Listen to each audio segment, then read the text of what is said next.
I looked at Epyx's gateway to Apshai a few episodes ago, I couldn't help but feel disappointed in the experience. Maybe it was the obtuse nature of its leveling up mechanics, but I just couldn't click with it in the end. So at the end of the day, I still had that 8-bit action RPG itch I really wanted to scratch, and I finally managed to do it with what could be seen as a bit of a rather unlikely choice. Badgerpunch Games' Rogue64. I'm sure you're wondering just how I can say this scratches the itch, especially considering Rogue64 is yet another game which takes plenty of cues from the original Rogue, being another turn-based dungeon crawler. So, it's time to find out. The setup is just as you would expect. You take charge of Zendar, an adventuring sword who just happens to be seeking the treasures left within the dangerous dungeons of Mordeku, which also happens to be the rumoured resting place of a mysterious and rather powerful artifact. To locate it, old Zendar will have to work his way through an 8-level dungeon, searching for the key which unlocks the door going down to the next level. And this is where the streamlined nature of Rogue64 comes into play. Instead of a sprawling series of interconnected rooms, each dungeon level is positioned on a 5x5 grid. It doesn't mean each level will fill the grid up entirely though, so there'll be plenty of moving about and exploring, trying to map it out.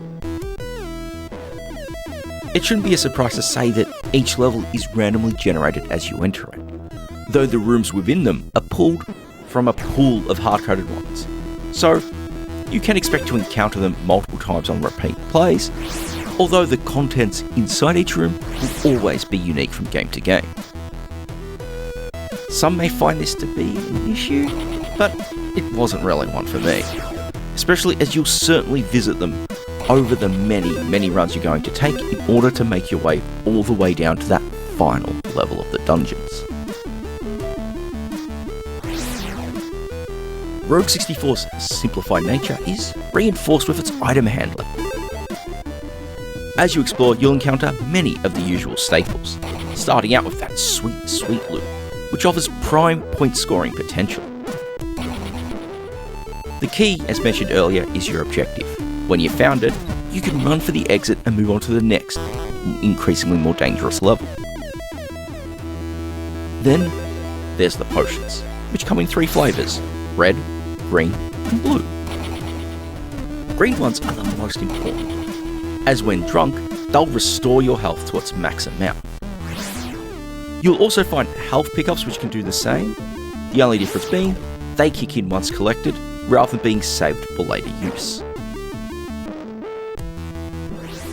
As for the red and blue potions though, things get quite interesting as, much like a classical roguelike, their effects are randomised from game to game.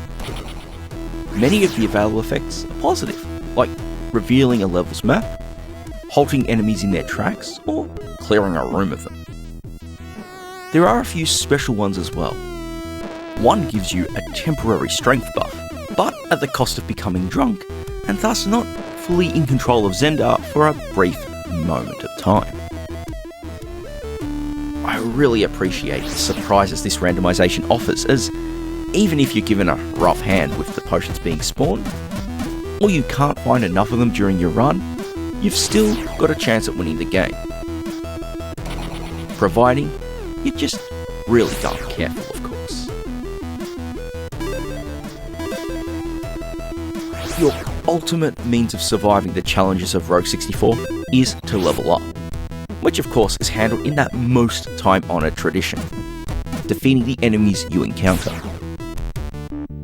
Though there's no display on screen to track your earned experience, once enough enemies have been defeated, they'll drop a gem which you can collect.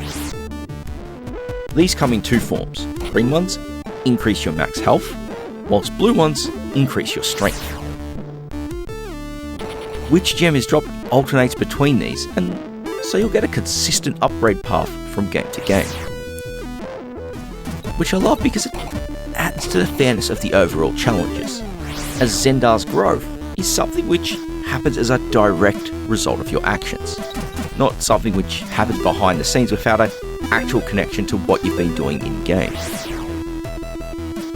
Which I feel is something of a general theme here with Rogue64, in that it can be approached by players who are both new and experienced to the roguelike formula, but it can be learned and understood without too much arcane digging about, especially compared with many games released back in the day. So thankfully, Rogue64 won't take you that long to master. At least from my time with it, after a few plays to get to understanding it, you can get a good shot at completing it in a reasonable amount of time. And I found a full run managed to take about half an hour or so. So I don't know about you, but I really find that incredibly refreshing. It's a package which offers enough challenge in working your way down to the bottom, but not enough to make it insurmountable should you make a mistake or two. And that contrasts greatly with many other roguelikes that I've tried out over the years. And so you can kind of see how it manages to scratch the action RPG itch. Even though Rogue64 is turn-based, it's easy to move quickly enough through the game to have it feel almost like a real-time experience. What also helps with this is that the game is entirely joystick controlled.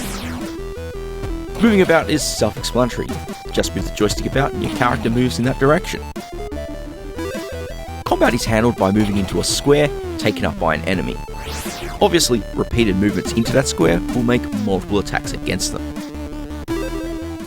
As for your inventory, holding down the fire button puts you into selection mode, with the joystick then used to pick an item, and fire once again activating the selected one. It's a seamless way of adventuring, and the impact it has on helping you stay in the flow cannot be understated.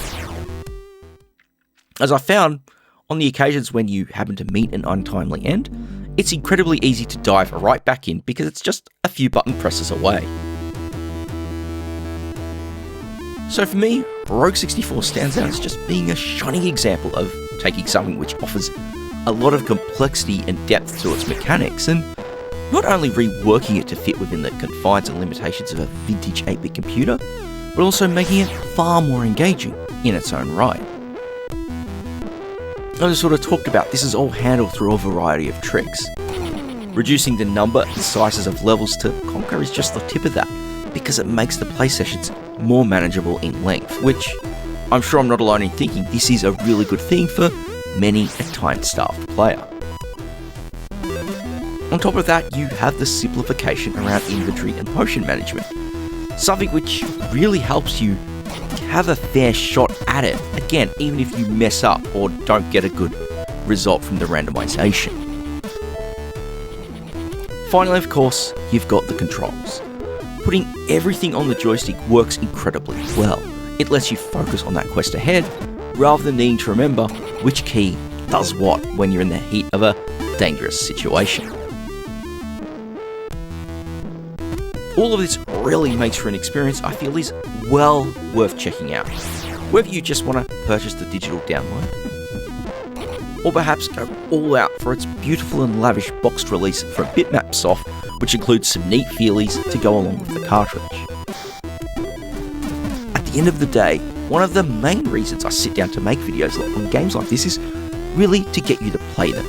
It's one thing to just sit down and watch a video and bask in nostalgia or something, but the real joy is taking the time out to enjoy them for yourself.